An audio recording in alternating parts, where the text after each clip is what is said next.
So my dad passed away in 2015. We weren't talking, and it took a month for his family to track me down. Before I ever knew he was gone, I started hearing from him in heaven. It consumed me. How is communication with the other side even possible? I left my corporate gig, studied with spiritual teachers on every coast, and worked with my angels to figure out the answers. Today, my mission is teaching you how to raise your vibration, shift your thoughts, trust your intuition, develop your unique spiritual gifts, and connect with your loved ones and angels on the other side. Friends, when you have these tools, life really does become heaven on earth. Hello, beautiful souls. Welcome to the Angels and Awakening podcast. I'm your host, Julie Jancis, and today we are here with Lori Ann Rising. She is an international award-winning author of You Rising, Reclaim Your Life, Live Your Purpose. She works with women and is a digital nomad with an MA in organizational communications and leadership. Her podcast for women, You Rising, dives into the transformational experiences that drive us to be rising women in every aspect of life. Her writing and conversations challenge old paradigms and reconnect women with their inner wow. W.O.W, meaning the wise one within, opening doors to living a life that sets our souls ablaze. Lori, welcome to the show. Thank you so much for having me. I've been looking forward to this. Oh, yay, of course. So tell us all about your new book. Oh my goodness. So You Rising, it came out of my own process of, I want to say, reawakening to this part of myself that I had stuffed away and put away.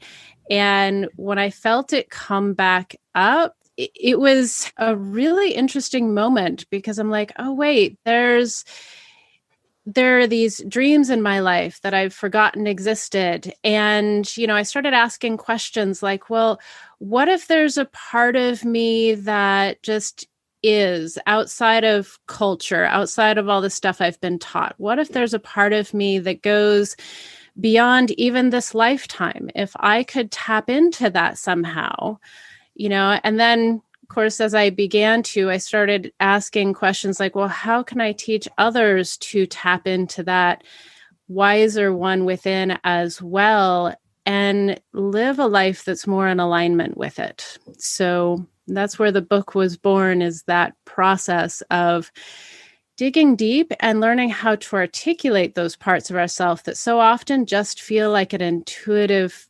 feeling of some kind that we can't quite wrap language around. Yeah, we'll go deeper into that, because we all have different names, right? For this energy that it is, and that you can feel when you're in that intuitive state, for what that intuition is. How do you describe it to your clients? Well, that's what I refer to as the wise one within. And that's my language. Some of my clients will use soul, heart, spirit, God, the universe. Whatever it is, there's just some part of ourself. Some might refer to it as the higher self or deeper self. But we're aware that there's something else that's more wise than this human part is. And it's trying to communicate with us. And usually when we listen, it's way smarter than we are. There's a wisdom there that we just sometimes need to trust. But that too is like building any other relationship, that there's a learning process. And sometimes we interpret things wrong and we have to tease that apart. Sometimes when we get it right, it's like, oh yeah, that really worked. Now, how do I repeat it? Was it an accident? Those kinds of questions. So what that is, that's the best language I have, is the wise one within. What it actually is, I don't know necessarily. I just know that it is. So let's see, you wrote down some questions for me to ask. Let's look at these. And you are speaking to an audience that is super advanced. So you can go as deep as you want to go here. Okay. Cool. Okay. So let's see, you put down, in your opinion, what does it mean to live an awakened or healed life? That's a great question. Yes. And to be honest, I have to admit that it's one that I often continue to wrestle with, but I think that's part of the awakening process. You know, we get to a certain place, we feel like we're really aware and awake. And then there's a whole nother layer that opens up, and the next level of process that we go through in order to, I want to say, sometimes fall apart before we get to the next level. You know, it's like we're shedding skin and shedding layers and constantly growing. So for me, this process of living an awakened life is just an ongoing unfolding. And there are days where it's like, oh yeah, I get it. I totally get it. And there are other days where you're like, I don't have a clue. I lost it, whatever it was. And it's an ongoing cycle. So I think so much of it is just being willing to keep going through that cycle without giving up. And, you know, it's circular in nature. Sometimes we revisit the same lessons or the same experiences, but if we've done the work in between, we'll come at it, I want to say, from a higher level, or at least a different perspective. And we can feel those shifts and changes over time. So hopefully, in that process, we get to live with more joy overall. Life is going to continue being a roller coaster. I think that's part of just the human experience. The fact that we have emotions, we make mistakes. Some days our best self is still really messy and not perfect. And other days we nail it. And that's just life. So being awakened to me is just the journey of constant learning and hopefully leveling up to some degree in some aspect of our life on an ongoing basis. What I always tell my students is that there's this underlying peace, right? Like when you come into this awakened, healed life, you might still be going through the ups and downs of everyday life, but there's this underlying faith and trust that has been built up by doing the work over and over again, where you know that you are guided, you are protected. And so even when those hard times come, you can anchor into the trust, you can anchor into the faith, and it really kind of like roots you in where you still have peace. Do you feel that too? I do in many ways, and you described it well. It's almost like walking on a firmer foundation in many ways. There are still times where it can feel a little shaky, but it's also like building a muscle. I mean, you know, sometimes we go to the gym and we ache afterwards because part of the process of building the muscle is breaking down the old one so the new one can grow. And yet we know with practice, going to the gym on an ongoing basis, the pain does go away and we do get stronger and we can have more faith that the muscle will be there when we need it, type of thing. So you described it well. I appreciate that. It's a good foundation. Good. I love that. Okay, so your book, You Rising, talks about awareness as a double-edged sword. Explain to the listeners what you're trying to say with that. So I often use the metaphor of, you know, when we discover a sink is, or a faucet is leaking, right? Our first reaction is typically not, oh, goody, it's leaking. It's usually like, oh, crap, now I have something to fix, right? And that is so often what those aha moments can be like. That new awareness is like, oh, geez, that's what's been going on here. Oh, man, you know, and it's not always a pleasant thing. I think it's sometimes why we sort of wrestle with this idea of awakening, because it requires us to become aware of things that really aren't that much fun to be aware of sometimes. But if we remember that the upside is now we have the opportunity to fix it. Now we have the opportunity to have choices that we didn't before. Because the reality is the sink was already leaking and literally money was going down the drain. Becoming aware of it didn't create the leak. Becoming aware of it gave us the choices to decide, well, maybe it's just tightening something. Maybe it's just modifying something. Maybe we get to just use it as an opportunity to redecorate the kitchen. Whatever we choose to do with that, we now have choices. But it was already leaking. So the awareness piece, there's a lot of benefit in it, but that initial knee-jerk reaction is usually one we prefer to avoid. So therein is kind of that double-edged sword that we have to manage somehow and keep reminding ourselves, well, this is a good thing to stay aware of and keep moving forward with.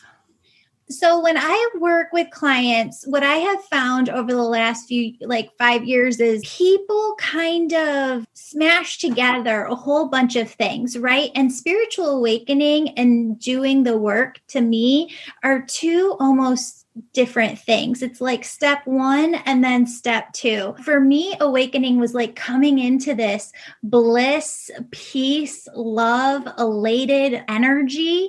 And then you're totally right. Like after the honeymoon of this energy, then stepping into, well, I've been alive for how many years, and we have been through a lot of stuff, me, myself, and I, and we have to look at this. And especially 2020 was an amazing mirror to just hold that up and look at how much there was to change within ourselves. But I do totally see that as like the second piece of, okay, you do have to look back and say, well, what was working for me, in my past life? What's not working? And that doesn't happen overnight. That's work.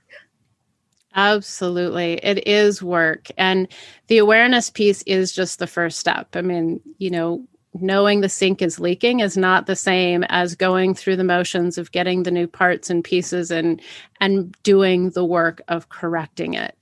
And what I've found is that the longer we're out of alignment, the more work it is to get back. And quite often, some of those experiences, we may wake up, but then something's going on and we're not quite ready to do the work, or we start the work, but for some reason we don't quite complete it. And we sort of go back to sleep again. It's like hitting the snooze bar, I think. We're just not quite ready yet. And then we wake up the next time and go, oh yeah, we still have to do this. And so it can be an ongoing sort of back and forth part of that circular thing. I think there are times where we do, kind of, I want to say wake up all at once into this honeymoon, like you described. But for a lot of people, it's also that ongoing, well, I hit the snooze bar at that stage of my life, and now I need to do the work and wake back up again. And it was really the right path. And we do this back and forth thing for a while. So I think there's different paths to getting there. In the end, we always have to do the work one way or the other. That's just part of living in the 3D world, Yes, 110%.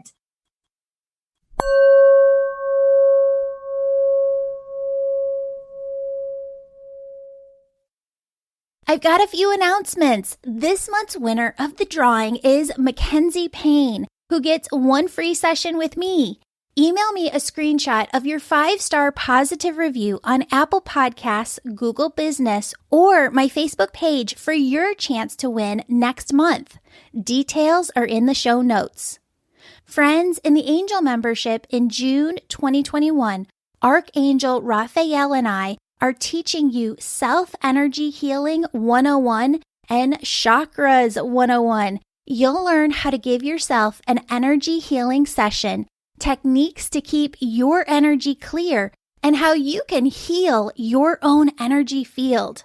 To join this course live or replay at any time, sign up for the Angel Membership Program today. Also, a new class of the Angel Reiki School begins on June 1st. Join this separate program to develop your unique spiritual gifts and become an Angel Reiki Master. I'm still offering private readings. To book one, sign up for our weekly angel email. Once a month, you'll get an email that contains a link to book your session online. One more thing, I am loving spending time with you live and answering your questions over on Instagram, TikTok, and Facebook. Follow me on social and our newly launched YouTube channel for tons of new video content. Thanks for your support and for sharing this podcast with your people.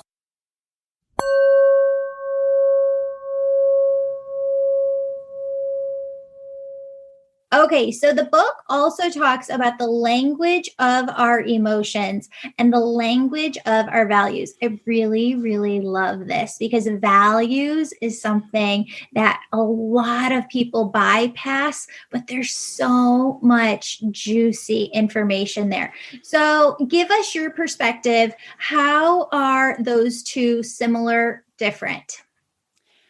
Well, I see them as very related. Values is one of those words that we hear tossed around in culture a lot, family values, traditional values, but we don't really dive into, well, what does that actually mean?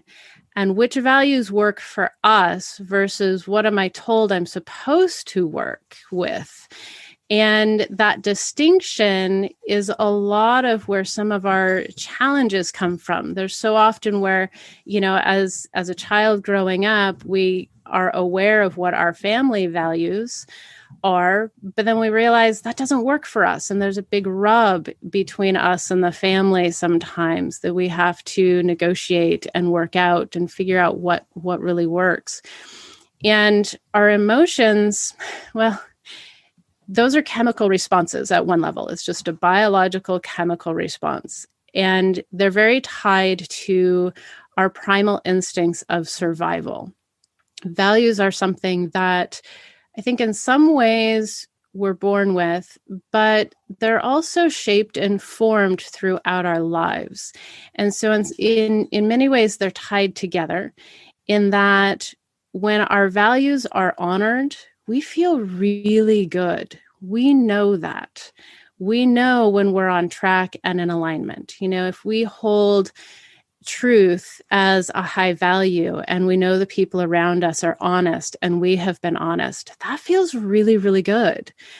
But when something is off, when our values are not honored, we feel that too. It feels really bad. It feels like a betrayal when somebody lies to us. Anger is often an indication that somewhere in our values, somebody has crossed a line and it's not working. So our values are really about who we are and who we've shown up to be, both based on, I think, how, what we're born to be, but also how much life has shaped us, guided us, and molded us, and the choices we've made around those points. Two people growing up in the same household with many of the same experiences, even twins, can make choices that take them in very opposite directions. So it's not just about, nature or nurture. There's a combination and a blend in there. But our emotions, sometimes they just are. Grief is something that has to do with loss. We know that. There's happiness that has to do with just wonderful things happening in our lives. Emotions are just part of being human. But when some situations trigger them, it's also a language that our values communicate through us. And I want to say our wise one within communicates that way too, quite often. Although that wow in us has a lot of different ways of communicating. So it's just one. So they're tied together and yet they're also distinct too. So values are something, when we know what they are, they drive us forward in really wonderful ways. And when we live in alignment with them, life just works. It just really works. But we do also have to protect them and honor them and speak up for them. We need to set boundaries around them. We need to talk to other people about them quite often when we're having discussions or even arguments with people, if we really stop and look, it's because we're approaching the situation with two different values.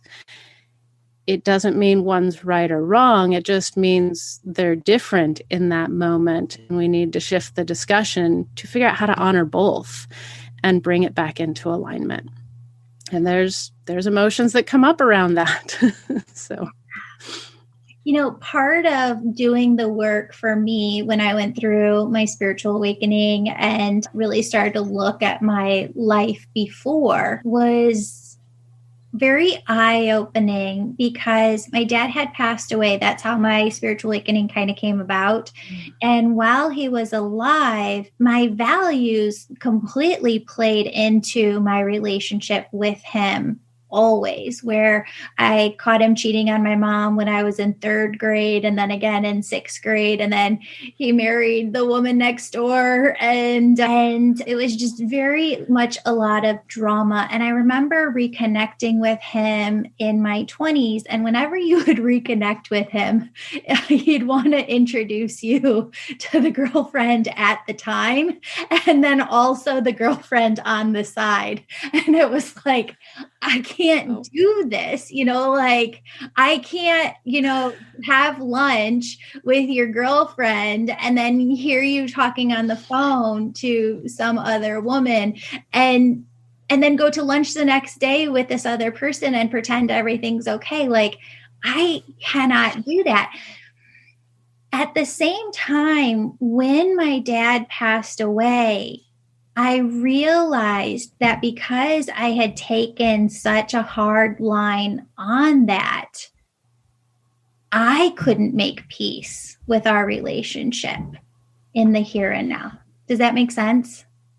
Absolutely. And that's a very common experience, because it is when two people's values are that different, it can be incredibly difficult to find common ground where you can allow the other person what is theirs and to live what works for them, and allow you the same space, and yet still have some kind of connection in between. And I think, especially over the last few years, we haven't just seen that in personal relationships, but seeing it at a national level and even international level more than we have in decades.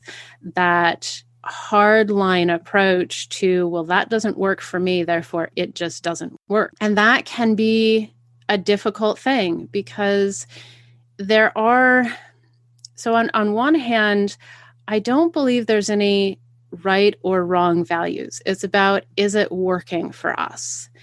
And yet, when we really feel strongly about certain issues or certain things, to honor ourselves, we kind of have to say, that's wrong, it doesn't work. And that gets delicate. I mean, we see issues, like you brought up with your family, where it's like, well, that doesn't work for you, but it obviously worked for him. And that's a different value set. But we see it too in bigger issues. Abortion comes to mind. That tends to be an issue where people get very hard line around. And yet, when we sit down and talk to each other about what's underneath that, let's go deeper. Let's keep going deeper. Sometimes we can eventually find the common ground, but we have to get through the emotions first. We have to be willing to peel those pieces back. And it doesn't mean we'll ever agree or convince each other of anything. And that's totally okay. It just means that maybe we can find some understanding and common ground if we're willing to dig. And again, it goes back to doing the work. It's a lot of work to dig that deep. So give us an example of this, right? Because this is huge right now. And, even though tensions have started to settle, the underlying root values that each individual has are still there. And these extremist point of views are still there. So maybe by giving people an example, we can help them really implement it or see it within their lives. Sure. So one of the examples that when I was doing this really early on, that was just one of those moments where I'm like, oh, that's how it works, right? I remember my kids were really young. I had gone out for a business meeting in the evening one night. And when I came home, for me, if my husband at the time worked late, I would make sure that, dinner was taken care of, things were cleaned up. He wanted nice, quiet, time when he got home after a long, hard day is normal for many people. And the kids' bedtime was 8:00. So I'd make sure they were at least headed that direction, depending on what time it was, if not already in bed. And so when I came home after that business meeting at about 10:00 in the evening, I expected something similar, except when I walked in the door, there was pizza boxes and soda open on the counter. I could still hear the kids up playing. They were, bouncing off the walls. And I'm like, hold on a second, what's going on here? And of course, we got the kids to bed, and then we started talking, and it started heading down the track of an argument. Because for me, it was like, why are they still up? It's a school night. And there was a moment at which he was talking about having not seen the kids for a while. And it occurred to me, we were just coming at it from a different set of values. I was valuing the quiet time in the routine, and he was valuing the extra time with the kids in that moment. And so once I realized that, we could have a different conversation around how to handle things next time, and how to build in more time with him and the kids, so that it wasn't just this fluke evening I was going out, so he could keep the routines, those kinds of things. So we could have a different conversation to meet both of our needs over time. But it took that sort of moment, that aha moment of, oh, wait, he's talking about a different set of values here than I am, and had to address those. Yeah. I'm wondering if we could break it down even further, because I'm wondering if there's some people out there who are like, values, what are we talking about, values? And just like kind of give off a list of what those might be. So in my book, I actually have an entire page listed of values and a process to actually help people to identify what theirs are for themselves, and then work with them over time to help clarify their life, really, in many ways. That's essentially what the book is about. But values are really one, maybe 2-word phrases that sum up a lot. Like, especially in this nation, we talk about freedom. Freedom is a value. Now, what that means to each of us can be a little bit different. So part of the process is defining, well, what does freedom mean to you versus what does freedom mean to me? Another one might be abundance or learning, adventure, teaching. I think the list has, I want to say 50 or 60 words to start working with, as well as space to add your own. And so it's 1-word phrases that represent huge motivation for people, huge. And they're a driving force. One of the ways to get to them is, when you're doing something, start asking yourself why, and keep asking, okay, well, if that's my why is that true? And keep going until you're getting down to those 1- and 2-word phrases. Because ultimately, there's a value underneath pretty much everything we do.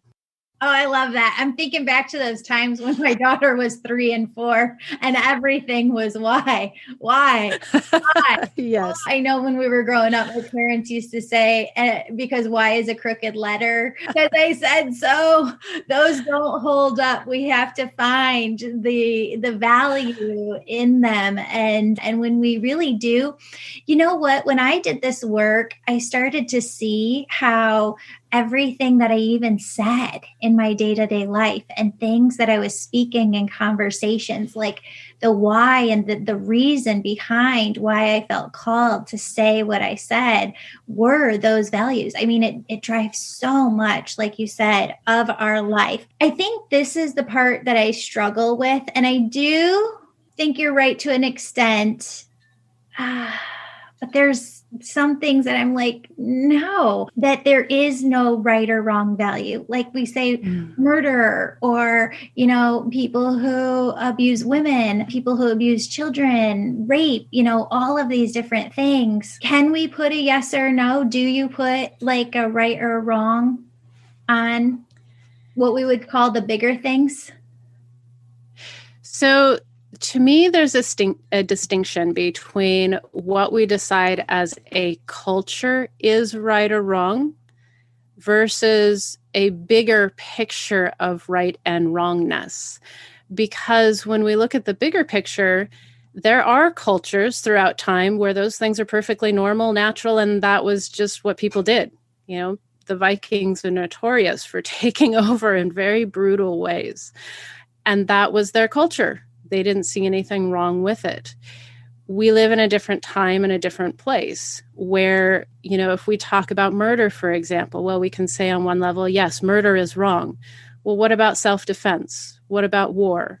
What about these other situations? Is it really wrong, or is there something more to the discussion? There are, racism is one that comes to mind. For me, it's wrong. I would even go so far as to consider it potentially a mental illness, because it's, in my opinion, a fear-based trauma response in many ways. Yet there is also a deep culture that does not believe there's anything wrong with it. So there's a distinction there. How do we decide at an individual level versus a cultural level versus a global level? And that's where we talk about, we have certain Western values. Do we have the right to go into other nations and tell them how to treat each other when their cultural values are very different? And those are ongoing conversations that we need to have and dig into. I believe we each have the right and even the necessity to decide what our own values are and live accordingly. And there are many ways in which the fact that we all have different values is a really good thing, because we can hold each other to a higher level of awareness and conversation by digging into these things. Talk about like where the good could come in and like where we could shift. Let's put a positive spin on this, because there is good that we can move as a collective into. Shine some light on that. That is a wonderful can of worms in so many ways. It really does require that interpersonal work first and foremost to understand ourselves, because it can be very triggering work to get into those conversations, because our emotions are so deeply tied to our values. When somebody shows up whose values are so different from us, especially as empaths, we physically feel the dissonance, and it can be physically difficult to be in someone's presence at times when those values are so different. But when we're willing to do that, when we're willing to dive in, we can get to a place where we can see each other as human first. One of the, I think, best examples I've seen of somebody being able to really dive into some of the hard ones and create good from it, Daryl Davis comes to mind. And he is a Black man. He's a musician. And he used his music to connect with white members of the KKK. And he deliberately sought them out and would sit down and have conversations with them. And over time, by building those relationships, by at first tolerating the language and, how they would speak to him, understanding where they were coming from, as he would work through those very difficult conversations. Many of them gave up their robes. Many of them were leaders of the clan in their communities and gave up their robes. He has a huge collection of KKK robes now of those who have left because they saw him as human, and he was able to break down all of the false beliefs they had about Black people. But he had to start in the really, really uncomfortable space. And many of those relationships took years to get there. So it's doable, it's possible, and it can be gut-wrenching work. There's actually a documentary on Netflix about him and what he did, and shows you some of those conversations. But that's a very clear example of what I believe is possible when we're willing to face that. And I think right now, in so many homes, we have the opportunity to do that with our families, and knowing that it can take years. Totally. And it's just kind of taking me back to, when I first started to do this work on myself last summer in 2020 and just look at racism in specific, because I was one of those people who would have said, there's not a racist bone in my body, right?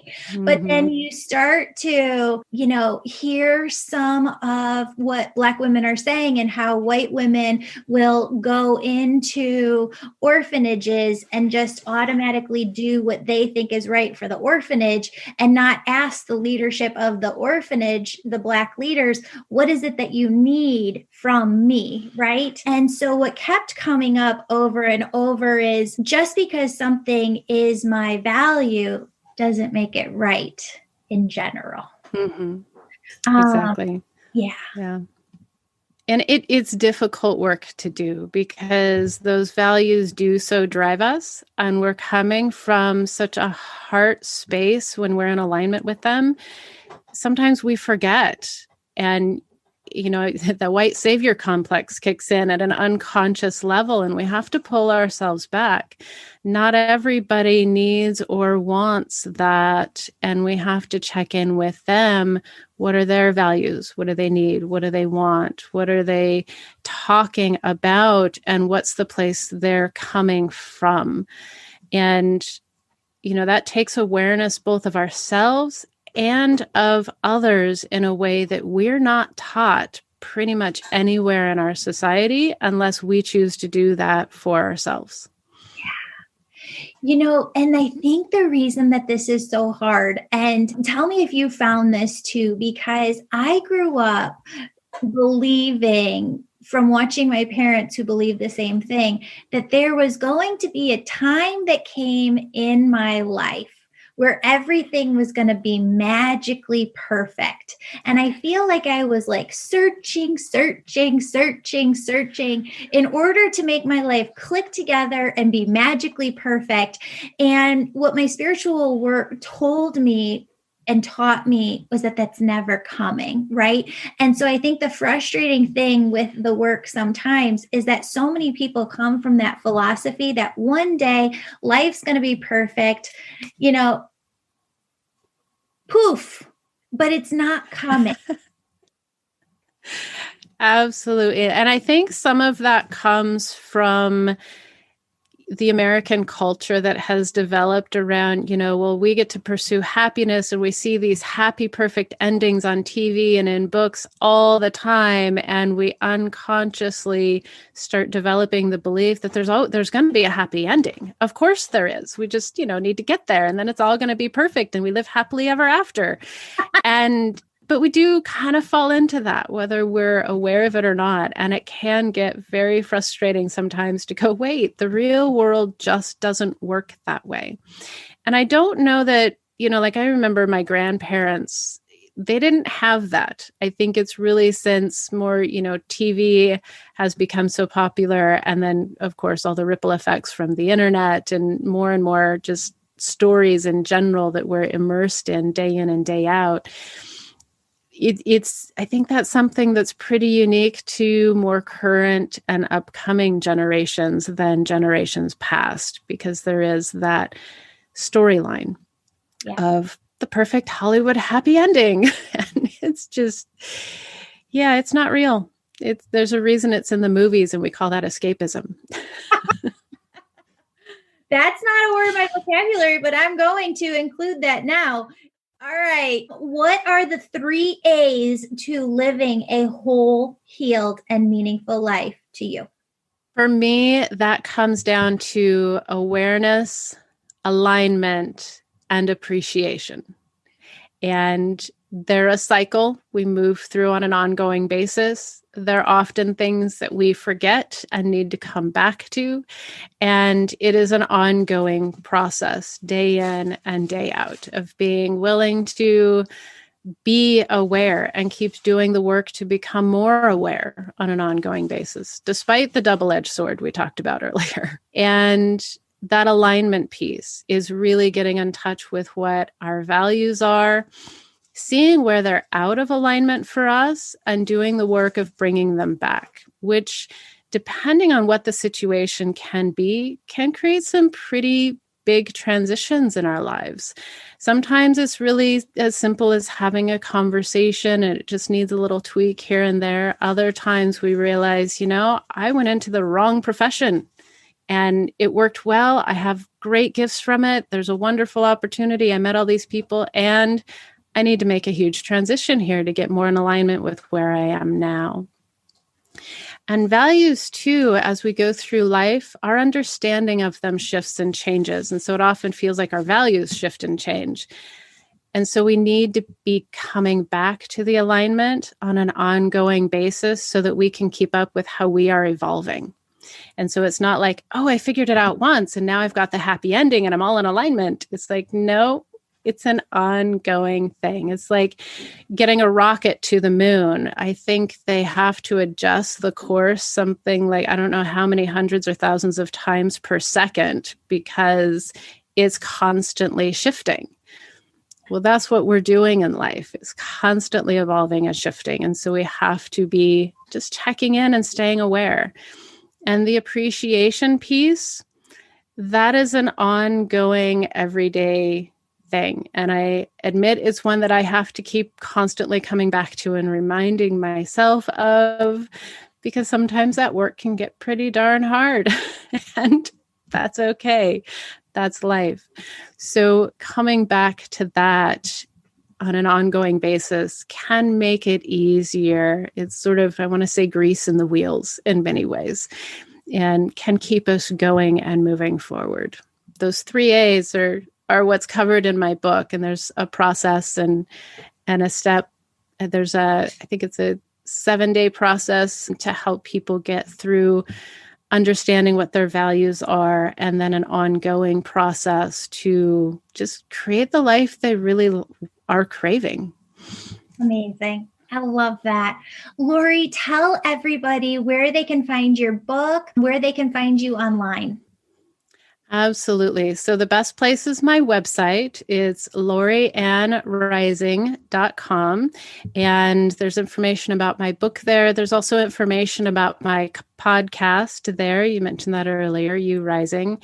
And we have these kinds of conversations. I do also have a mentorship Monday where I actually do coaching and mentoring with women live on the air, basically, so that everyone can benefit and people can apply for those spots. They're free and available. So, well, Lori, thank you so much for being on. We'll put all of that detail in the show notes for everybody. It's been wonderful to have you on the show.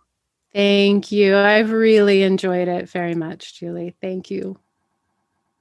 Beautiful souls, I'm so excited to announce that my book on angels and how they're working miracles in your life will be available on Amazon fall of 2021. If you're listening on or after fall of 2021, check it out.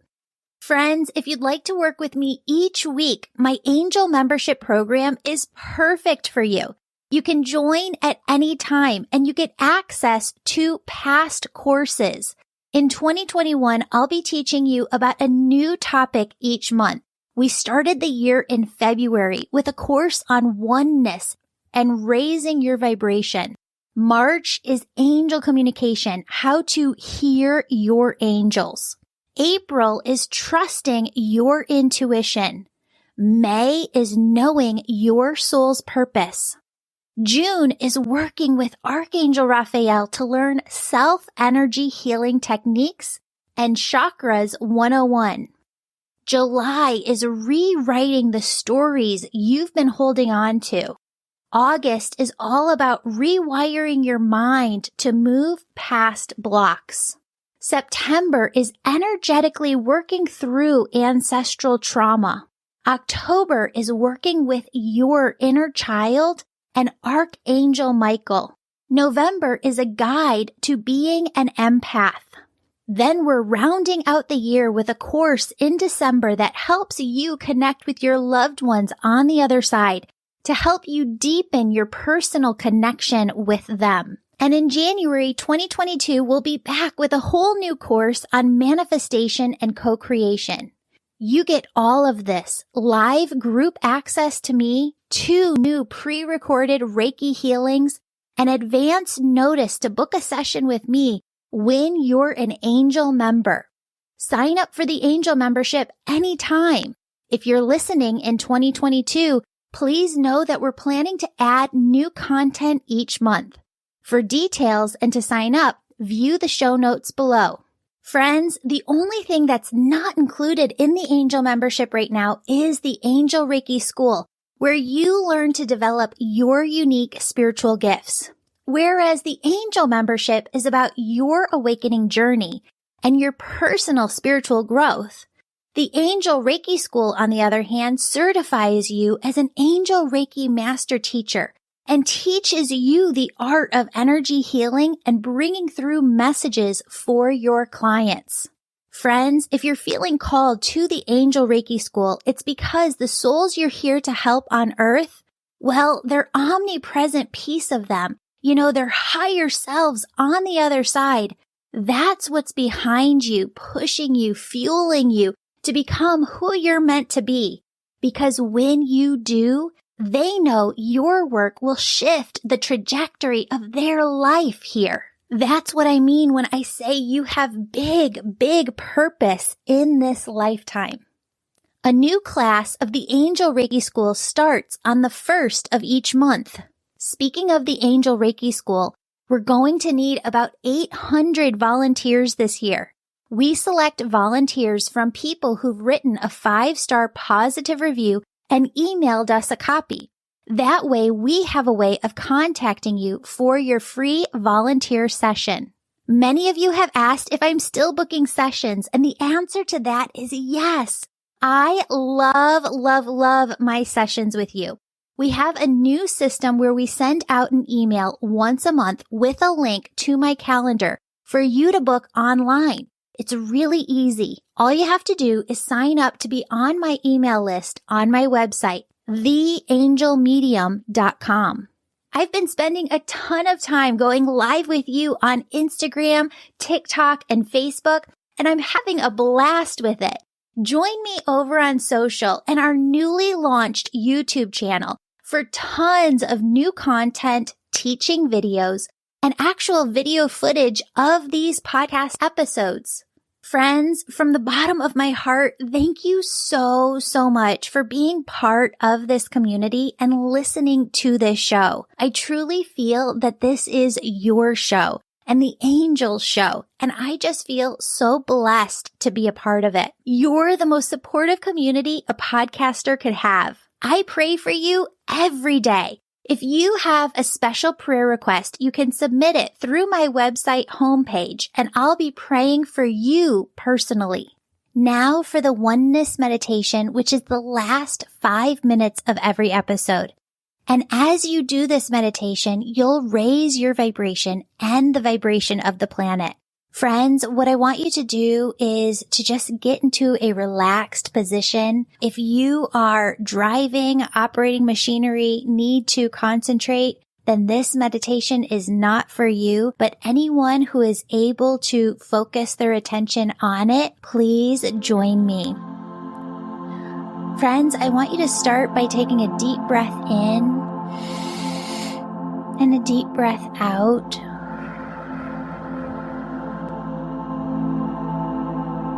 And I want you to imagine that your socks, your shoes are off, and that your bare feet are able to connect with the soil of the earth. And down through the bottom, the soles of your feet, are these large roots that go down far and wide into the earth. Those roots go down far and wide, anchoring you into the earth as if you were a tree yourself. And up through those roots comes this beautiful, yummy, tingly energy. Begins to tingle at the tip of your toes. I want you to allow this yummy, tingly energy to just dance up over your feet, around your ankles. Feel this yummy, tingly energy as it moves up over your calves, your shins, all the way up to your knees.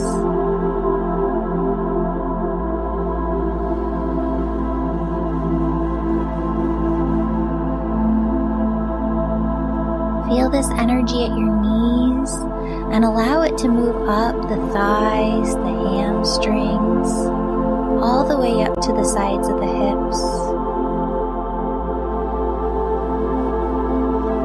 I want you to allow this energy to move from the hips up to the base of your spine, the base of your stomach. And I want you to feel this energy as it climbs up the spine and the stomach, all the way up until it reaches your heart.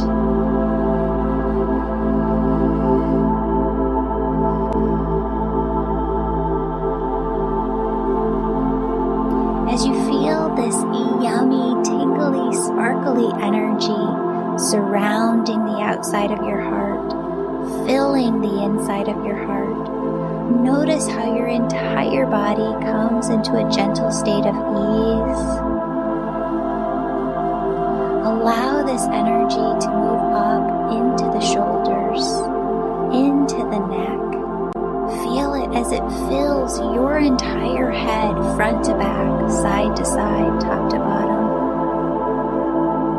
And then feel this energy as it moves through the hair follicles on the top of your head, so that you feel this yummy tingliness 2 inches to 10 feet or higher above the top of your head. Friends, you might feel like there's a string above your head lifting you up towards the sky. You might feel an airy floatiness. You might feel an expansive spaciousness. What I want you to do from here is imagine that there is this large opening at the crown of your head. It's the size of a cereal bowl, right? And I want you to imagine that it extends upwards towards heaven and that God sends this loving, peace-filled oneness energy. It's love, it's joy, it's peace, it's bliss, it's ease, it's grace. And God just sends this energy through the crown of your head. It moves through your head, down through your neck, down through your shoulders, and it starts to pool. This God energy starts to pool around your heart, within your heart. And I just want you to feel that for a moment. And I want you to just tap in and notice. I want you to notice that your heart, your physical heart, is one with your body.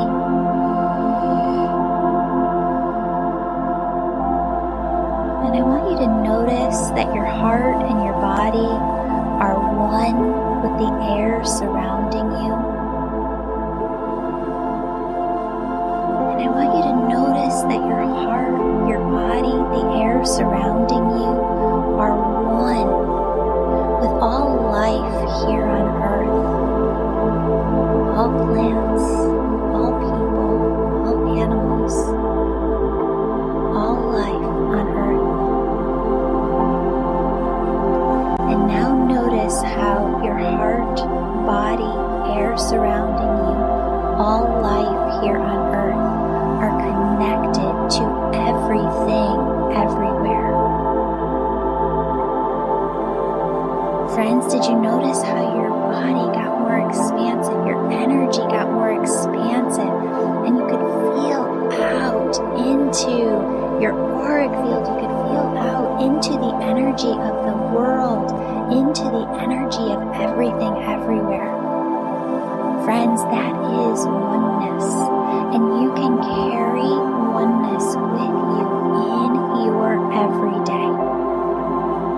I don't want you to stop here. I don't want you to open up your eyes. I want you to continue this meditation and to see that surrounding you are angels. You have guardian angels around you. You have cherub angels holding this space open for you to get into oneness at any time. You have archangels working with you in every area of your life. You have loved ones on the other side. See them in detail, friends, because you seeing them in detail is the exact same thing as you going to them on the other side, knocking on their door, asking them to spend time with you. They love you so incredibly much. They want to spend time with you. They want to develop that relationship with you. When they're there, you're here. I know it's different, but you can still have that beautiful, incredible relationship. All of these beings, your angels, your guides, your loved ones on the other side, they form your spirit team who's always working to guide you, direct you, protect you. Friends, what I want you to do is just take some time with them right here, right now. What they want you to know is that they are working with you all the time. What they want you to know is that they are sending you signs and symbols to show you that they're next to you. Friends, they ask you to see that they are bringing in gift after gift after gift through your heart chakra to bless your life with miracles.